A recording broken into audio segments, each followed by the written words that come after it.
Clara Bennett stretched in front of her phone camera, ready to film another workout video for her millions of followers. Her Los Angeles apartment's living room had become her studio, with ring lights and equipment scattered around. At 32, she was at the top of her game as a fitness influencer, known for preaching self-love while helping others get fit. "Hey Queens," she said to the camera with her trademark smile. "Today we're doing something different. Let's talk about beauty standards through history." And the room started spinning. Clara grabbed her head, feeling dizzy. The last thing she saw was her phone falling to the floor before everything went black. When she opened her eyes, she wasn't in her apartment anymore. Heavy velvet curtains hung from stone walls, and she was lying in a massive four-poster bed. Clara sat up, her head still spinning, and noticed her body felt different, heavier, softer. A woman in a simple brown dress rushed to her side. "Your Majesty, thank goodness you're awake. We were so worried when you fainted during the morning court session." "Your Majesty." Clara looked down at her hands. They were still female hands, but not hers. They were larger, with different rings, including an ornate gold band that definitely wasn't hers. She touched her face, feeling unfamiliar features. "Queen Eloise, shall I fetch the royal physician?" the servant asked, wringing her hands nervously. Clara's mind raced. Queen Eloise? This had to be a dream. She pinched herself. It hurt. She looked around the room again, taking in the medieval decorations, the thick stone walls, the tapestries. "No, I'm fine," Clara said, trying to keep her voice steady. "Could you tell me what day it is?" "It's the 10th day of the harvest month, Your Majesty. King Rodrik has been asking about you." King Rodrik, a husband she didn't know. Clara felt panic rising in her chest, but forced herself to stay calm. If this was real, and it certainly felt real, she needed to keep her wits about her. "Where is the king now?" she asked. "In the Great Hall, Your Majesty, dealing with the trade delegation from the eastern provinces." Clara stood up, wobbling slightly as she adjusted to her new body.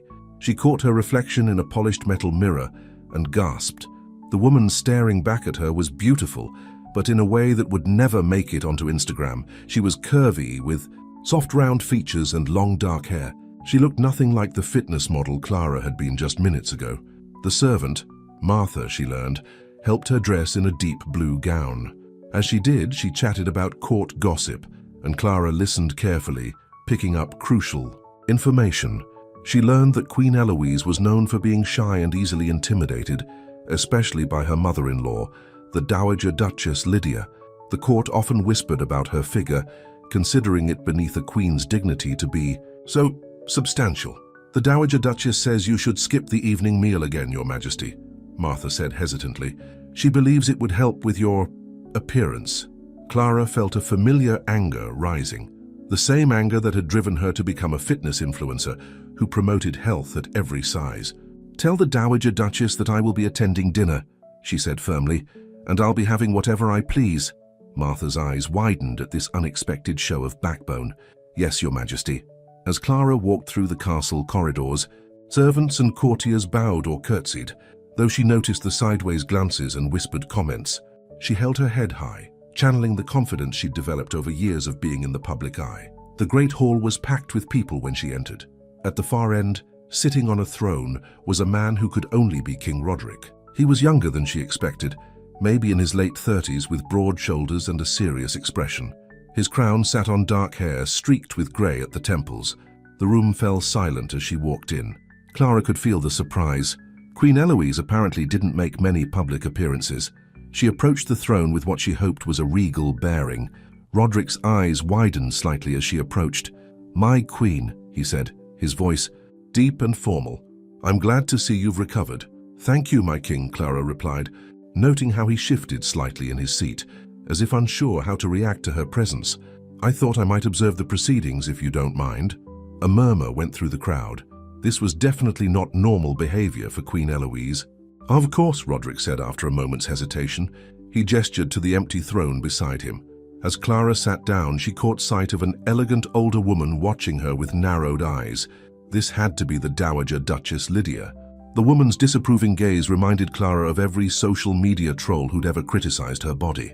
Well, if there was one thing Clara Bennett knew how to do, it was handle critics. She'd built a career on it.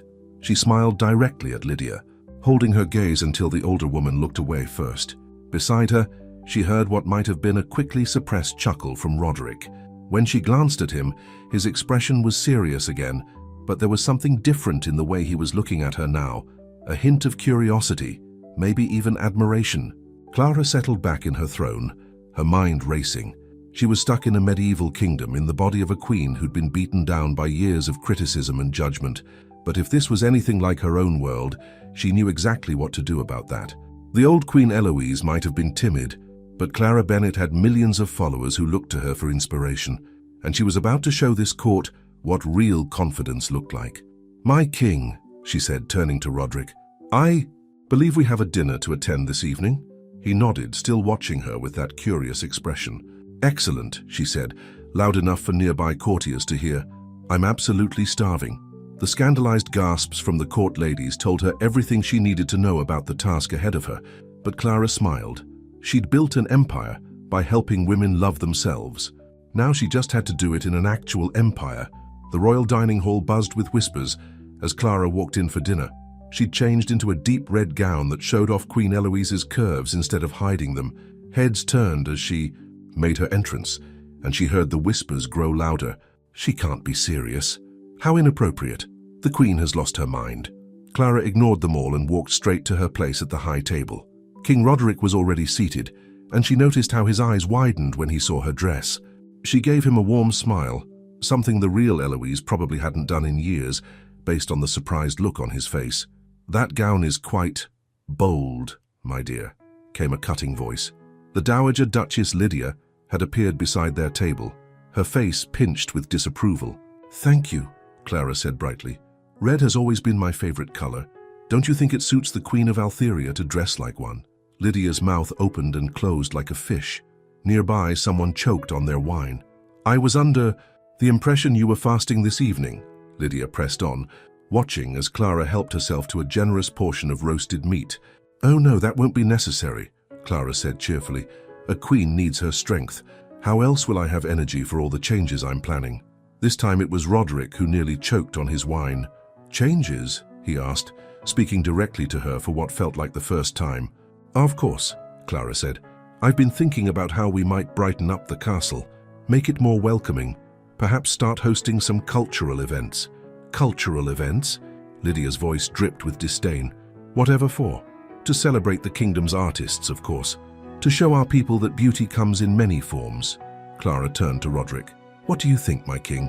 Wouldn't it be wonderful to fill these halls with art and music?" Rodrik studied her face carefully. "You've never shown interest in such things before." "Well, people can surprise you," Clara said softly. "Sometimes they just need a chance to show who they really are." Something flickered in Rodrik's eyes. Interest, maybe even hope, but before he could respond, Lydia cut in again. "This is absurd," she declared. "A queen's duty is to provide heirs and maintain dignity, not play at being a patron of common artists." Clara noticed how. Rodrik's jaw tightened at the mention of heirs, clearly a sore subject. She filed that information away for later. "Actually," Clara said, "I believe a queen's duty is to serve her people, all of her people, including the artists, musicians, and craftsmen who make our kingdom beautiful." She turned to Rodrik. "Wouldn't you agree that Altheria's greatest strength is its people?" Rodrik was looking at her like he'd never seen her before. "Yes," he said slowly. "I would." "Then it's settled," Clara said, taking a bite of her dinner. "We'll host a festival, open the castle gates, let people show their work. It will be wonderful." "This is not to be borne." Lydia stood up, her face red with anger. "Rodrik, you must put a stop to this nonsense." But Rodrik was still watching Clara, a thoughtful expression on his face. "Actually, Mother," he said, "I think it's an excellent idea." The look of shock on Lydia's face was priceless. She stormed away from the table, her dinner barely touched. As the meal continued, Clara felt Rodrik's eyes on her repeatedly. She caught him watching her laugh with a young servant, saw her surprise when she engaged a minor noble in conversation about his family's wool trade. Later, as they walked back to their chambers, separate ones she'd learned, Rodrik finally spoke. "You seem different," he said carefully. "Different good or different bad?" He paused outside her door. "Just different. The Eloise I knew would never have challenged my mother like that. Maybe the Eloise you knew was tired of living in fear," Clara said softly. "Maybe she finally realized she deserves better." Rodrik's expression softened. "And what does she deserve?" To be heard, to be seen, to be valued for who she is, not criticized for who she isn't. Clara met his eyes. We all deserve that, don't we? For a moment, something passed between them, a spark of understanding, of possibility. Then Rodrik stepped back, bowing slightly. "Good night, my queen," he said, his voice rough. "Good night, my king," Clara replied. She entered her chambers, her mind already racing with plans. The festival would be just the beginning. If she was stuck here, she was going to make it count. In her own time, Clara had built a following by helping women find their confidence. Now she had the chance to do the same thing on a much bigger scale. But as she got ready for bed, helped by Martha, she couldn't stop thinking about the look in Rodrik's eyes when she'd stood up to his mother, like he was seeing sunlight after a long winter. "The king seemed different tonight," Martha commented as she brushed Clara's hair. "I've never seen him smile so much at dinner." "Really?" Clara tried to sound casual. "What's he usually like?" "Oh, stern, serious. He used to laugh more, they say, before the pressure for an heir began. The Dowager Duchess can be quite harsh about it." Clara's heart ached. So that was it, no children and probably plenty of blame to go around. No wonder their marriage was so strained. "Things are going to be different now," Clara said firmly. "No more living in fear, no more shame. It's time for Altheria to remember what real strength looks like." As she lay in bed that night, Clara thought about her millions of followers back home. She'd always told them that true confidence came from within, that they had the power to change their lives. Now it was time to prove it. One queen, one kingdom, and one very surprised king at a time. Word spread quickly about Queen Eloise's transformation. Within days, the castle was buzzing with activity as Clara put her plans into motion.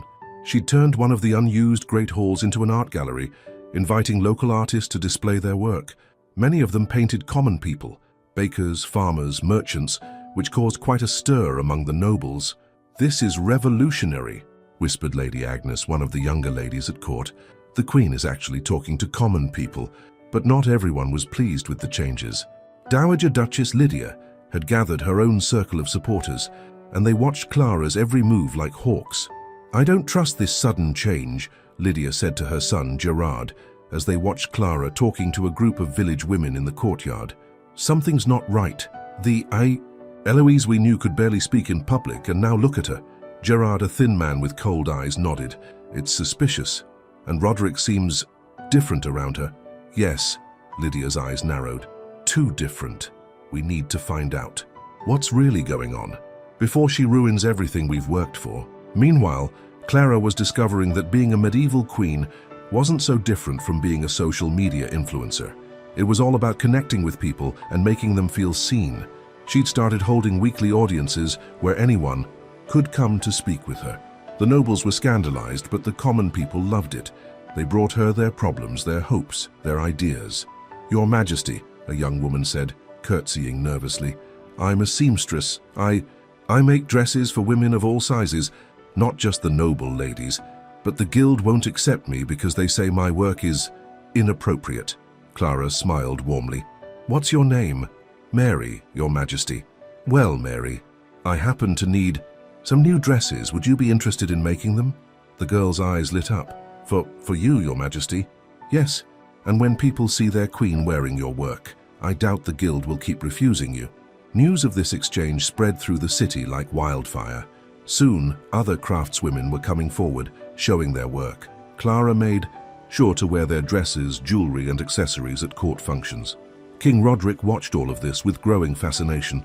One evening, he found Clara in the gallery, looking at a new painting of a mother and child. "The artists talk about you, you know," he said, coming to stand beside her. "They say you see beauty where others don't." Clara turned to look at him. In the candlelight, his face seemed softer, less guarded. "Beauty is everywhere," she said. "We just forget to look for it sometimes." "I've forgotten a lot of things, I think," Rodrik said quietly. He hesitated, then added, Would you walk with me in the gardens?" Clara's heart skipped a beat. "I'd love to." The castle gardens were beautiful in the evening light. They walked in silence for a while until Rodrik spoke again. "I've been a poor husband," he said suddenly. "I let my mother's disapproval affect how I treated you. I let her make you feel less than what you are." Clara stopped walking. "It's not too late to change that." He turned to face her, his eyes intense. "Who are you?" he whispered. "You look like my wife, but you're so different. The way you speak, the way you carry yourself. Clara felt panic rising. I'm still... Eloise, she said carefully. Maybe I'm just finally becoming the Eloise I was always meant to be. Before he could respond, they heard footsteps on the path. Gerard appeared, looking surprised to find them together. Brother, he said to Rodrik, bowing slightly, Mother requests your presence. There's an urgent matter about the eastern trade routes. Rodrik's face closed off again, becoming the stern king once more. Of course, good evening, my queen. As he walked away, Gerard lingered, his cold eyes fixed on Clara. You've made quite a change in our little court, he said smoothly. One might wonder what caused such a dramatic transformation. Sometimes people just need a push to become who they truly are, Clara replied, meeting his gaze steadily. Indeed. His smile didn't reach his eyes, but transformations can be dangerous things. Sometimes they reveal more than intended. The threat in his voice was clear. As he walked away, Clara shivered despite the warm evening air. She'd dealt with online trolls and critics before, but this was different. The stakes were much higher here. Back in her chambers, Martha helped her prepare for bed, chattering about the day's events. Everyone's talking about the art gallery, Your Majesty. And did you see how the king looked at you in that new blue dress? I've never seen him so... So what? Clara asked, trying to sound casual. Martha smiled knowingly. So in love. Clara's heart fluttered. She thought about the moment in the garden, how close Rodrik had been to kissing her, but she also thought about Gerard's threat and Lydia's scheming looks. She walked to the window, looking out over the kingdom. Back home, she'd had millions of followers, but no one who truly knew her heart. Here she might have found something real, if she could keep it. A knock at the door interrupted her thoughts. A messenger handed Martha a note, which she brought to Clara. The message was simple. The Dowager Duchess requests your presence tomorrow morning, alone. Clara took a deep breath. She'd faced down internet trolls, angry commenters, and tabloid journalists. She could handle one disapproving mother-in-law, but as she got into bed, she couldn't shake the feeling that Lydia's schemes were just beginning. And somewhere in this castle, Gerard was probably already plotting how to use Clara's transformation against her. Still, she smiled as she remembered Rodrik's words in the garden. He'd noticed the change in her. He was falling in love with who she really was. Now she just had to make sure Lydia and Gerard didn't destroy everything before that love had a chance to grow.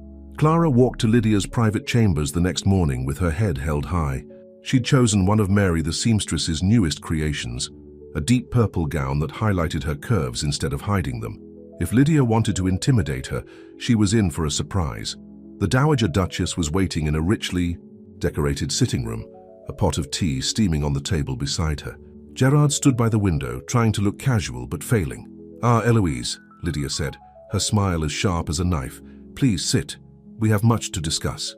Clara sat down gracefully, accepting the cup of tea Lydia offered. Thank you for the invitation.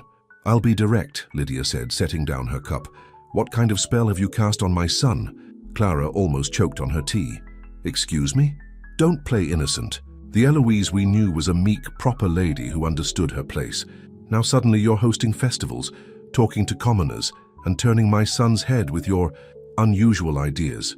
Maybe the Eloise you knew was just afraid to show her true self, Clara said calmly. People can change.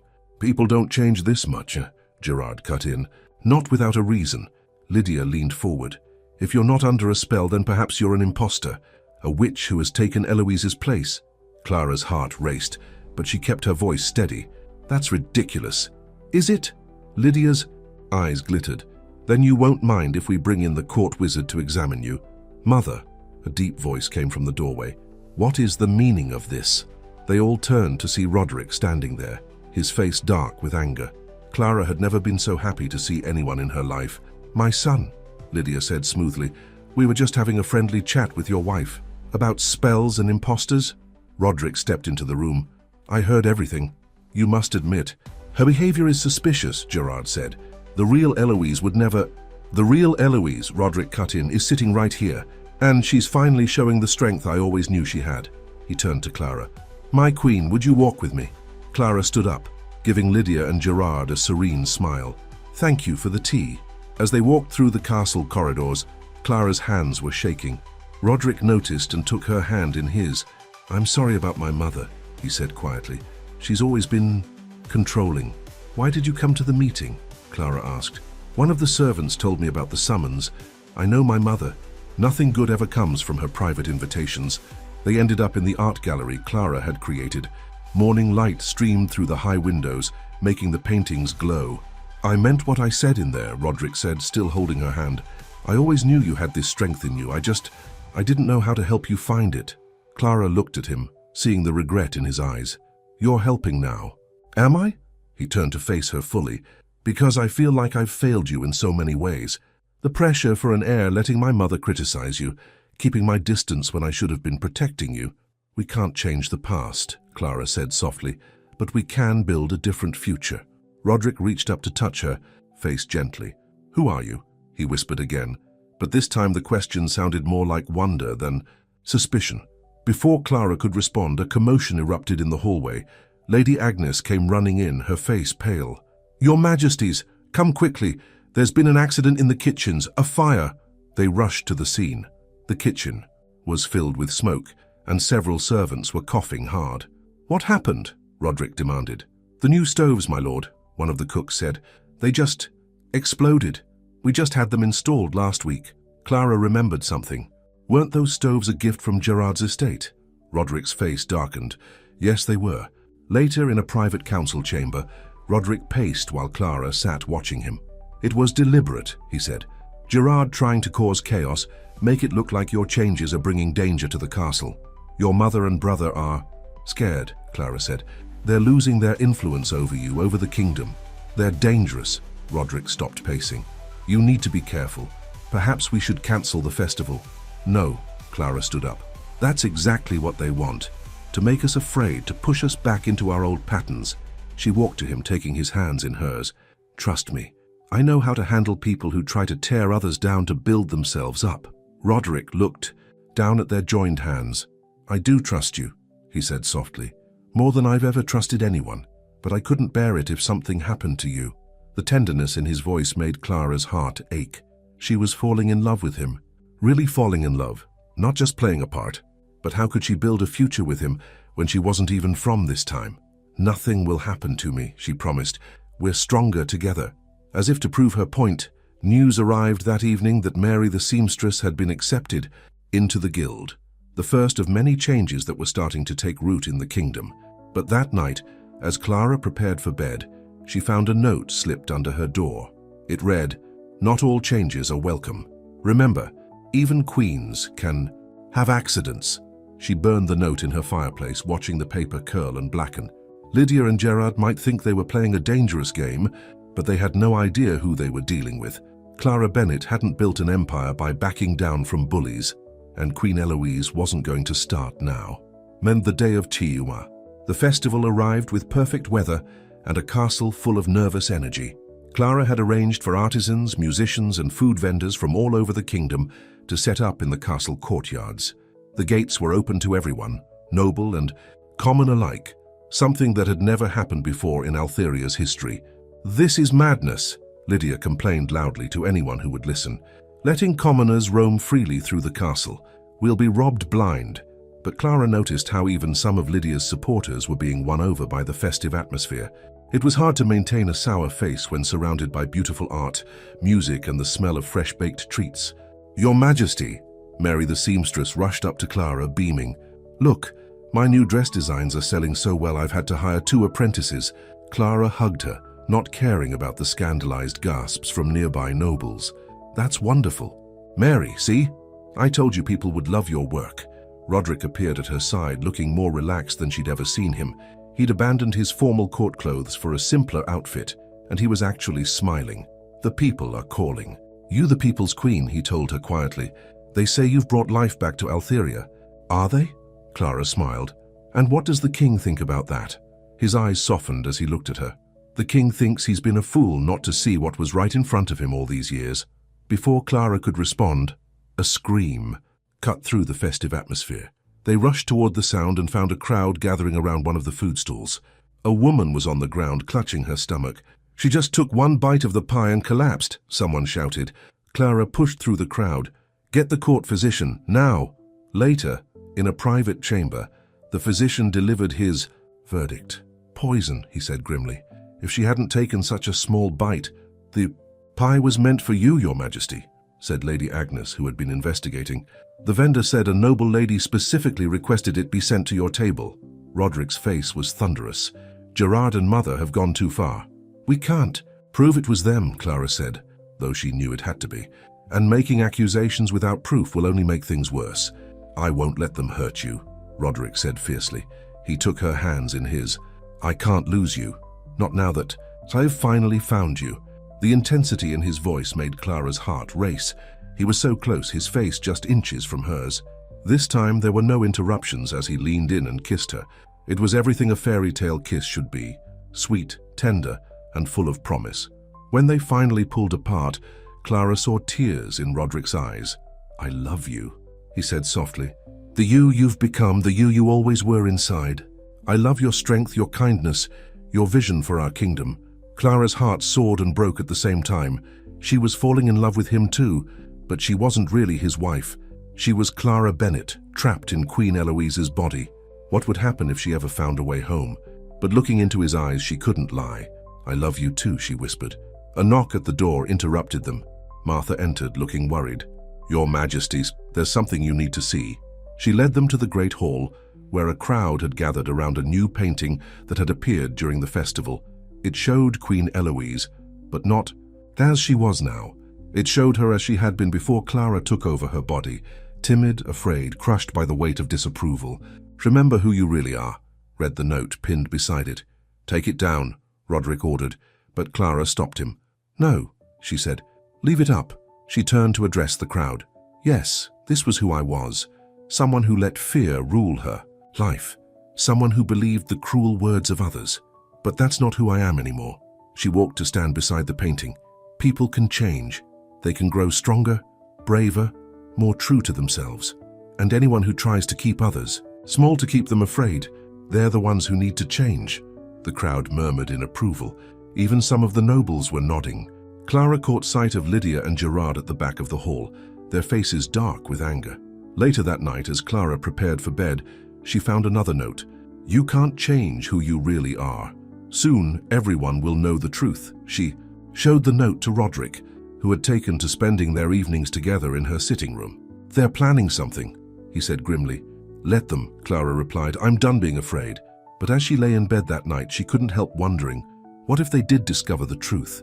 What if they somehow found out she wasn't really Eloise? And even if they didn't, how long could she keep living this lie? She was changing the kingdom, yes, but she was also falling deeper in love with Rodrik every day. Eventually, she would have to tell him the truth. But would he still love her when he knew she wasn't really his wife? The morning after the festival, Clara woke to find the castle in an uproar. Overnight, someone had plastered the corridors with paintings of Queen Eloise, dozens of them, showing her transformation from the timid, self-conscious woman she'd been to the confident queen she'd become. "Look how different she is," people whispered. "It's like she's not even the same person." Clara's heart pounded as she walked past the paintings. Lydia and Gerard were getting closer to the truth, even if they didn't realize exactly what that truth was. "We need to talk," Rodrik said, pulling her into a private chamber. His face was worried. "These paintings, people are asking questions. Mother is telling everyone you've been bewitched." "And what do you think?" Clara asked softly. Rodrik took her hands in his. I think I don't care. Whatever happened, whatever changed you, I love who you are now." Tears filled Clara's eyes. "Even if I'm not who you think I am." "What do you mean?" Before she could answer, Lady Agnes burst into the room. "Your Majesties, come quickly, the Dowager Duchess has collapsed." They rushed to Lydia's chambers to find her lying in bed, pale and weak, with Gerard hovering anxiously beside her. "Poison," the court physician announced after examining her. "The same type used at the festival." "How convenient," Gerard said, his eyes fixed on Clara. "That my mother falls ill just when she was about to expose the truth about our dear queen." "Are you suggesting I poisoned her?" Clara demanded. "The timing is rather suspicious, isn't it?" Gerard smiled coldly. "First, you change completely. Then anyone who questions that change meets with unfortunate accidents. That's enough." Rodrik's voice boomed through the room. "You forget yourself, Gerard." "Do I?" Gerard pulled out a scroll. "Or perhaps you've forgotten something, brother. The law of succession. If anything happens to you without an heir, I become king. Clara felt Rodrik stiffen beside her. Is that a threat? Just a reminder, Gerard said smoothly. After all, we wouldn't want any accidents and to befall you as well. Later in their private chambers, Rodrik paced angrily. He's gone too far. Threatening the king is treason. He's desperate, Clara said. They both are. They're losing their power over you, over the kingdom. I won't let them hurt you, Rodrik said fiercely. He stopped pacing and came to her. We'll leave. Take a ship to the eastern kingdoms. No, Clara stood up. Running away won't solve anything. We need to face this. But trust me, she said. I have an idea. The next day, Clara called for a special court session. The great hall was packed as she stood before the throne. Some of you have questioned the changes in me, she began. You've wondered if I'm under a spell or if I'm an imposter. She took a deep breath. The truth is, I am different. I woke up one day and saw myself, really saw myself, for the first time. Murmurs rippled through the crowd. In the back, she saw Gerard watching intently. I saw a woman who had let others define her worth, who had believed the cruel words, the judgments, the limitations others put on her. And I decided, no more. She walked down the steps, moving among the people. Look around you. Since I've changed, what has happened to our kingdom? Artists flourish. Craftswomen work freely. Common people walk with their heads held high. But the traditions, someone started to protest. Traditions can change, Clara said firmly. Just as people can change, just as I changed. She turned to face Gerard directly. And anyone who would rather see this kingdom stagnate in fear than grow in love and acceptance, well, perhaps they're the ones who need to change. The crowd burst into applause. Even some of Gerard's supporters were nodding. He stood there, face red with fury, but Clara wasn't done. As for the poisoning of the Dowager Duchess, she gestured, and guards brought forward a servant, one Clara had seen leaving Gerard's chambers late at night. Tell them what you told me, she said gently. The servant trembled. Lord Gerard, he ordered me to poison the festival food, and when that failed, he ordered me to poison his own mother to cast suspicion on the queen. The hall erupted in chaos. Gerard drew his sword, but guards were already surrounding him. You can't prove anything, he shouted. It's her word against mine. Actually, came a weak voice from the doorway. Everyone turned to see Lydia standing there, supported by her ladies. I heard everything, my son. How could you? Gerard's face crumpled. Mother, I did it for you, for us, to keep our power. Take him to the dungeons, Rodrik ordered. He'll stand trial for treason. As Gerard was led away, Clara approached Lydia. The older woman looked at her with tired eyes. I was wrong about you, Lydia said softly. You've made my son happy, made the kingdom stronger. Perhaps change isn't always a bad thing. That evening, Clara stood on her balcony, looking out over the kingdom. She felt Rodrik's arms slide around her waist. That was incredible, he said. How did you know about Gerard? I pay attention, she said. Something the old Eloise never did. He turned her to face him. I meant what I said before. I don't care what changed you. I love who you are. Clara's heart ached. She had to tell him the truth. He deserved to know. But before she could speak, a strange light filled the sky. Clara felt a familiar dizziness overtaking her. No, she whispered. Not now. Eloise? Rodrik's voice seemed far away. What's wrong? The last thing she saw was his concerned face as everything went black. Clara opened her eyes to bright lights and the familiar sight of her Los Angeles apartment. She was lying on her living room floor, her phone still recording. No, she whispered, sitting up quickly. No, no, no. Her own reflection stared back at her from the mirror. Fit, toned, familiar. She was back in her own body, her own time. But all she could think about was Rodrik's face as she'd disappeared. Her phone showed that no time had passed here. It was still the same day she'd left. On her TV screen, a news anchor was talking about the latest social media trends. Everything was exactly as she'd left it, but nothing felt right anymore. Her phone buzzed with notifications, comments on her latest post, brand partnership offers, schedule reminders, her old life, waiting to be picked up exactly where she'd left off. Clara sat on her couch, her head spinning. She had everything back, her career, her platform, her independence. So why did she feel like she'd lost everything that mattered? Meanwhile, in medieval Altheria, Rodrik was frantically searching the castle for his missing queen. She had just vanished, he told the court physician. There was a strange light, and that, Your Majesty, Lady Agnes said gently, perhaps this proves what we've suspected. that this wasn't really our Queen Eloise. I don't care who she was, Rodrik said fiercely. I love her, we have to find her. In Los Angeles, Clara tried to go through her normal routine. She filmed a workout video, answered emails, had a meeting with her brand manager, but everything felt hollow.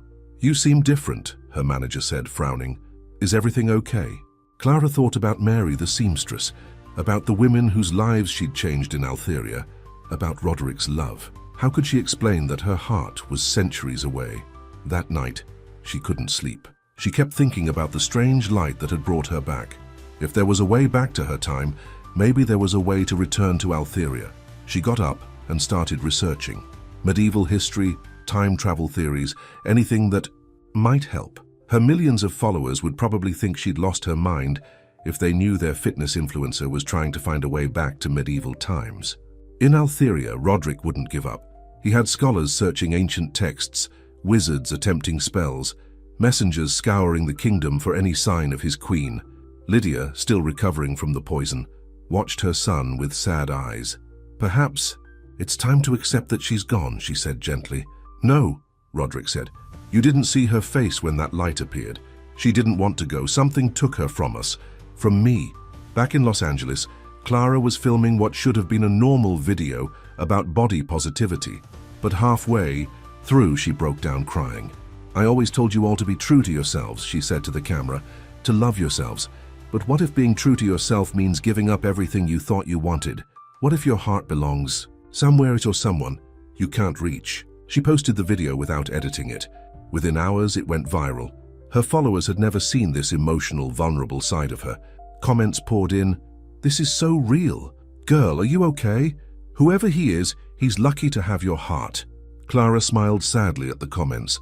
If they only knew. That night she had a dream. She was back in Altheria, watching Rodrik in the castle garden. He was looking at a painting, one of the many that showed Queen Eloise's transformation. I'll find you, he whispered to the painting. I promise. Clara woke up crying. She went to her window, looking up at the stars. The same stars that shone over Altheria, over Rodrik. I'll find my way back to you, she whispered. Suddenly, her apartment filled with a familiar glow. The same strange light that had brought her home. Her heart leaped. Was it happening? Again? But this time was different. Instead of blacking out, she saw what looked like a window in the air, and through it she could see the castle garden. Rodrik was there, exactly as he'd been in her dream. She reached out to touch the light. In Altheria, Rodrik sat in the garden, looking at the painting of his queen. Weeks had passed, but he hadn't given up hope. Suddenly, the air before him began to glow. Eloise? He whispered. But the woman who stepped through the light wasn't wearing a medieval gown. She was in modern workout clothes, her hair in a ponytail, her body fit and strong. Clara stood there, her heart pounding. It's me, she said softly. The real me. Rodrik stared at her. She looked completely different, but those eyes, he would know those eyes anywhere. I don't understand, he said. I'm not from here, Clara said, the words rushing out. I'm from the future, hundreds of years from now. I somehow ended up in Eloise's body and I fell in love with you and with this kingdom, and I couldn't bear to leave. But then that light came and took me home. But home didn't feel like home anymore, because my heart was here with you. And Rodrik crossed the space between them in 2 strides and kissed her. When they finally broke apart, he touched her face gently. I told you I didn't care what changed you. I love who you are, no matter what body you're in. Tears ran down Clara's face. But I'm not your wife. I'm not even from your time. I'm just me. You're the woman who taught our kingdom about strength and love, Rodrik said. The woman who showed me how to be a better king, a better man. He smiled. And if you'll have me, I'd very much like you to be my wife, exactly as you are. The news spread through the castle like wildfire. Queen Eloise was back, but she looked completely different. Servants whispered in corners. Nobles gathered in groups to gossip, and everyone had a theory about what had happened. She's a witch, some whispered. No, she's an angel, sent to save our kingdom.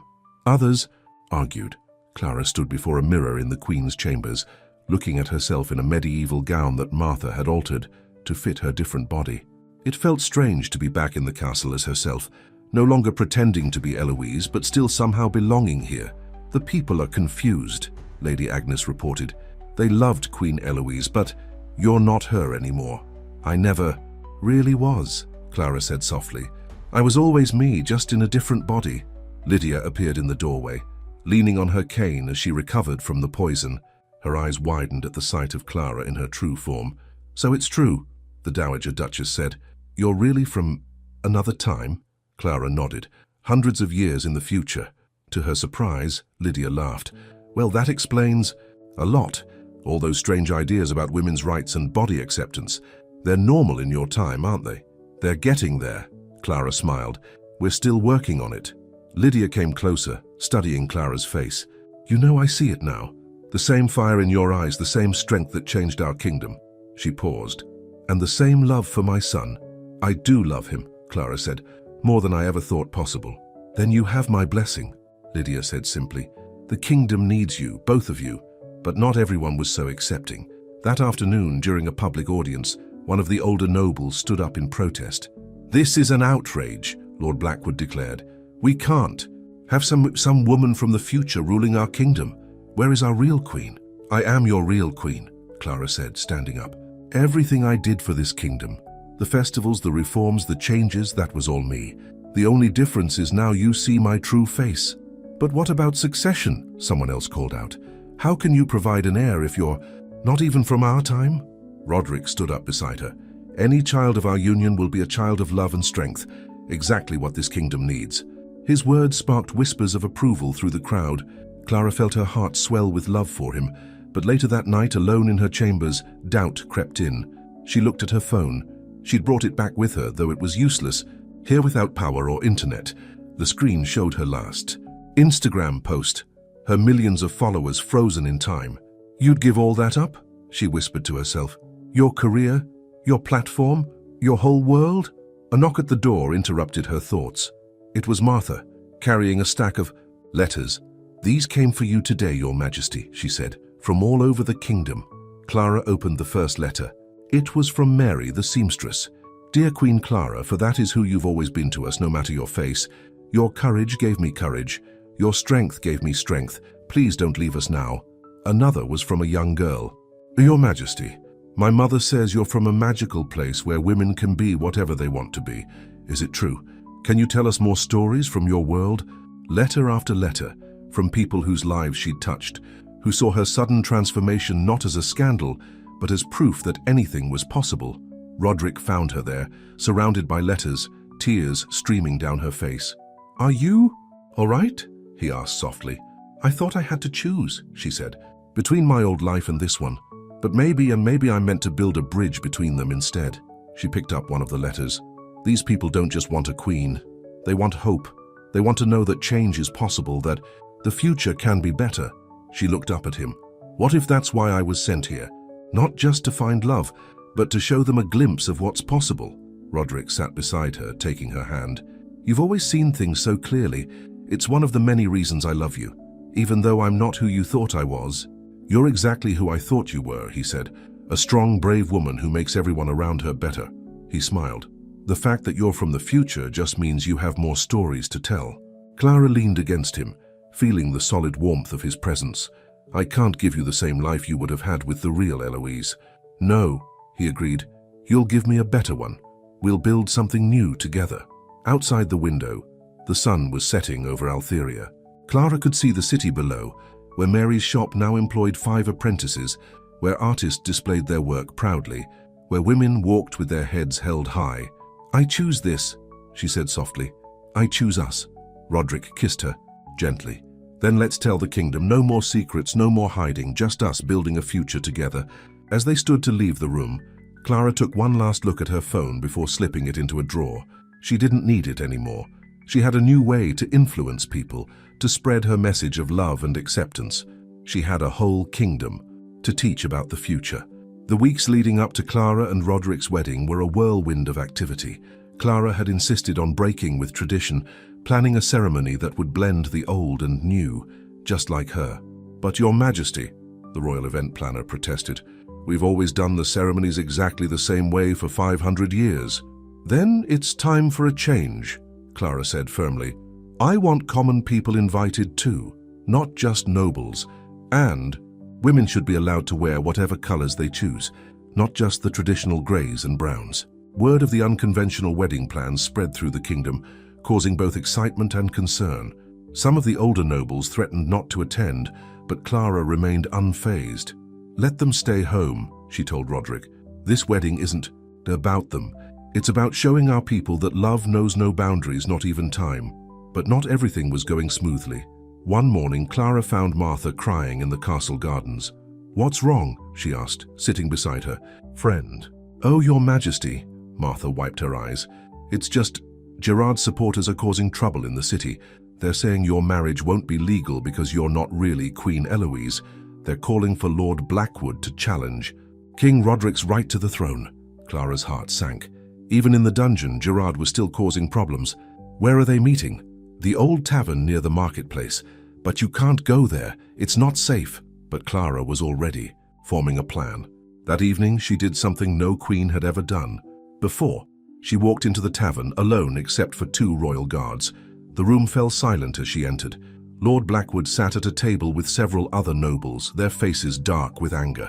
"Well," Clara said loudly, "I hear you have concerns about my marriage to the king. Why not tell me directly instead of plotting in shadows?" "You're not one of us," Blackwood spat. "You're an imposter from some strange future time." "You're right," Clara said calmly. "I'm not one of you. I come from a time where women can vote, where they can own businesses, where they can lead nations." She looked around the room. "And you know what? Your daughters and granddaughters will live in that world too, because that's where all of humanity is heading. You can either help build that future or be left behind by it." She turned to leave, then paused. "Oh, and Lord Blackwood, in my time, men who try to overthrow their kings usually end up in history books as cautionary tales." The next day, Blackwood and his supporters publicly pledged their loyalty to the crown. "That was dangerous," Rodrik said when she told him what she'd done. "They could have hurt you. They could have tried," Clara smiled. "But I've dealt with worse trolls on Instagram." At his confused look, she laughed. "Never mind. Just trust me." As the wedding day approached, Clara had one more surprise planned. She'd asked Mary and her apprentices to design not just her wedding dress, but new uniforms for all the castle staff. Practical, comfortable clothes that still looked elegant. The old uniforms were designed by men who never had to work.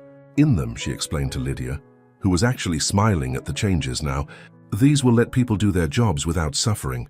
"You know," Lydia said thoughtfully, "I used to think tradition was what made us strong, but watching you, perhaps strength comes from knowing when to make new traditions." The day before the wedding, Clara stood on her balcony, looking out at the city. Colorful banners hung everywhere, celebrating the upcoming ceremony. Artists had painted murals showing scenes from both medieval and modern life, inspired by Clara's stories about the future. Rodrik joined her, wrapping his arms around her waist. "Having second thoughts?" "No," she said honestly. "I'm just thinking about how strange life is. I spent years teaching women to love themselves, to be strong, to ignore the haters, and somehow that prepared me to be a medieval queen." "You've taught us all so much," he said softly. "About love, about acceptance, about courage. We've learned together." She turned to face him. "You had the courage to love someone different, to stand up to your family, to embrace change." He touched her face gently. "You know, when you first changed, when you were in Eloise's body, I fell in love with your spirit, your strength. Now I get to love all of you exactly as you are." Clara leaned into his touch. "I used to think I had to be perfect to be loved. Perfectly fit, perfectly poised, perfectly portrayed on social media, but real love sees the real you. And I see you," he whispered, "all of you." That night, Clara had a strange dream. She saw Queen Eloise, the real Eloise, standing in a garden of light. "Thank you," Eloise said softly, "for showing them, showing me, what strength looks like. Take care of our kingdom." Clara woke with tears in her eyes, but peace in her heart. Tomorrow she would marry Rodrik, not as an imposter or a replacement, but as herself, a woman who had traveled through time to find where she truly belonged. As dawn broke over Altheria, the city came alive with excitement. The biggest wedding in the kingdom's history was about to begin, and everyone, noble and common alike, was invited to witness the beginning of a new era.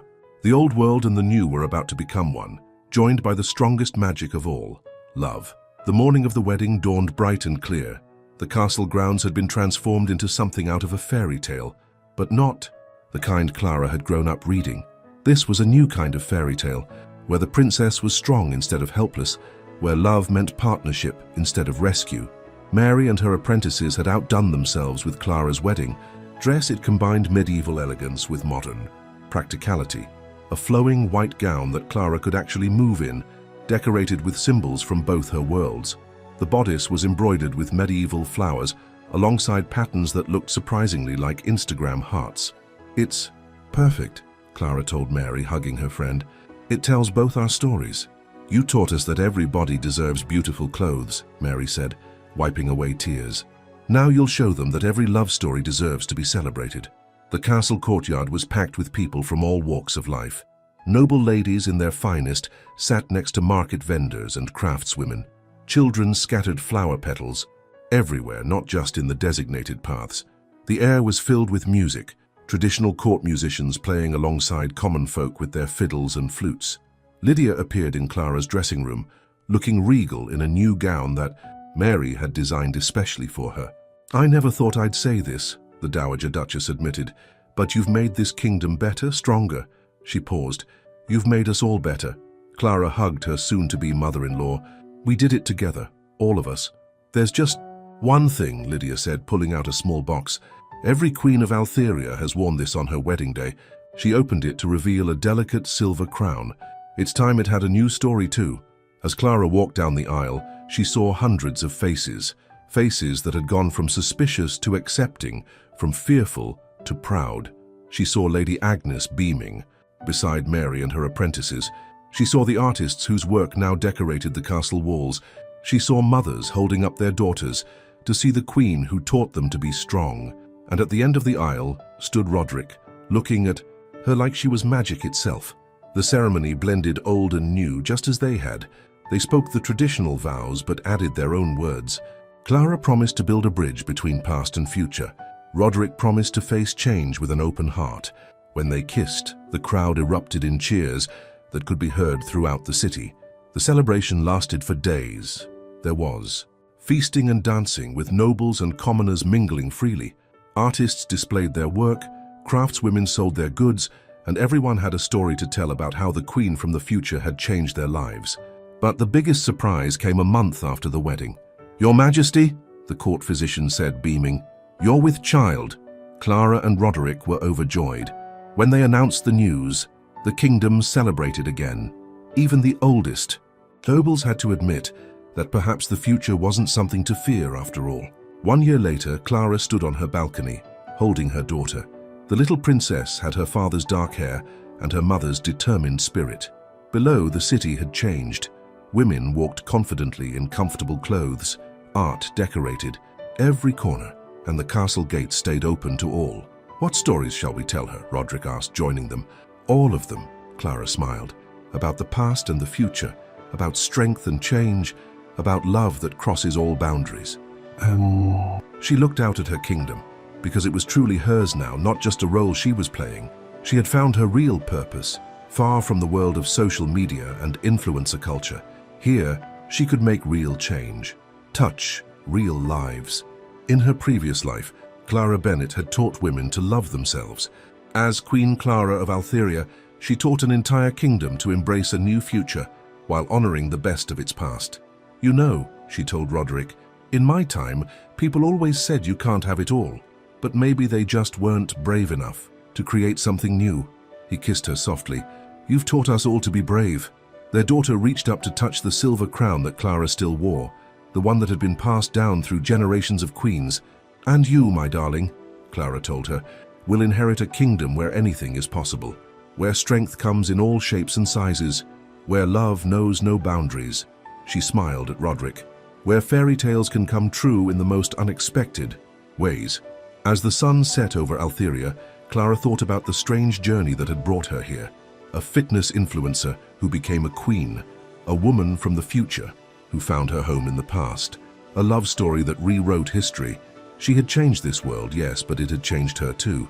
She had found something Instagram likes could never give her, a purpose bigger than herself, a love deeper than her appearance, and a chance to show that real change starts in the heart. In the end, she hadn't had to choose between her two worlds. She had created something entirely new, a kingdom where past and future danced together, where tradition and progress walked hand in hand, where love truly conquered all. And that was the greatest influence of all, the end.